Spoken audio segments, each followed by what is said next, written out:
எல்லாத்துக்கும் காரணமே திமுக தான். இப்போ நாடகம் போடுது. அண்ணாமலை அதிரடியாக பேசியுள்ளார். மதுரையில் டங்ஸ்டன் சுரங்கம் அமைக்கும் திட்டத்திற்கு எதிர்ப்பு எழுந்துள்ள நிலையில் முதல்வர் ஸ்டாலின் பிரதமர் மோடிக்கு கடிதமும் எழுதியுள்ளார். பாஜக தலைவர் அண்ணாமலை திமுக அரசின் தவறான தகவல்களால் மக்கள் எதிர்ப்பு தெரிவித்திருப்பதாகவும் கூறியுள்ளார். மதுரையில் அரிட்டாப்பட்டி மற்றும் நாய்க்கர்பட்டி பகுதியில் டங்ஸ்டன் சுரங்கம் அமைக்க இருப்பதாக மத்திய அரசு அறிவித்திருந்தது. இதற்கு பல்வேறு எதிர்ப்புகள் கிளம்பியது. குறிப்பாக அப்பகுதி மக்கள் தொடர் போராட்டத்திலும் ஈடுபட்டனர். இதையடுத்து தமிழக முதலமைச்சர் ஸ்டாலின் பிரதமர் மோடிக்கும் கடிதம் எழுதினார்.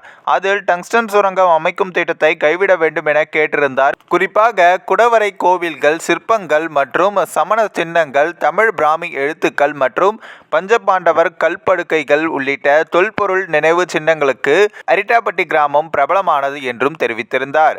இதனிடையே டங்ஸ்டன் சுரங்கம் அமைக்க தமிழக சட்டசபையில் தீர்மானமும் இன்று இயற்றப்பட உள்ளது. இந்த நிலையில் தொடர்பாக பாஜக மாநில தலைவர் அண்ணாமலை வெளியிட்டுள்ள அறிக்கையில், திமுக அரசின் தவறான முழுமையற்ற தகவல்களால் மதுரை அரிட்டாப்பட்டி, ஞாக்கர்பட்டியில் டங்ஸ்டன் சுரங்கம் அமைக்க பொதுமக்கள் எதிர்ப்பு தெரிவிக்கும் சூழல் உருவாக்கியுள்ளது.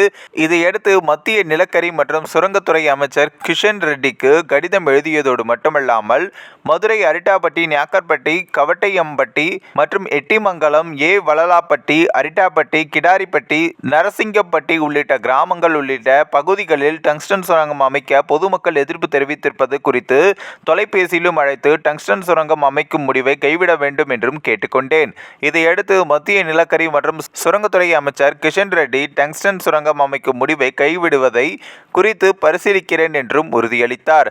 அது மட்டுமின்றி மதுரையில் டங்ஸ்டன் சுரங்கம் அமைப்பது குறித்து திமுக அரசு தெரிவித்த தகவலின் அடிப்படையில் மட்டுமே இந்த சுரங்கம் அமைப்பது குறித்த பணிகள் மேற்கொள்ளப்பட்டன. தற்பொழுது பொதுமக்கள் எதிர்ப்பை அடுத்து திமுக அரசு நாடகமாடி கொண்டிருக்கிறது. பிரதமர் மோடியின் நல்லாட்சியில் விவசாயிகள் நலனுக்காக திட்டங்கள் மட்டுமே செயல்படுத்தப்படுகின்றன. விவசாயிகள் நலனுக்கு எதிரான எந்த ஒரு செயல்பாடுகளையும் நமது பிரதமர் அவர்கள் மேற்கொள்ள மாட்டார் என்பது உறுதி என அண்ணாமலை குறிப்பிட்டிருந்தார். இந்த ஒரு வீடியோ குறித்து உங்களுடைய கருத்துக்களை நீங்க மறக்காம கமெண்ட்ஸ்ல சொல்லுங்க. நம்ம ஏஷியாநெட் நியூஸ் தமிழையும் தொடர்ந்து ஃபாலோ பண்ணுங்க.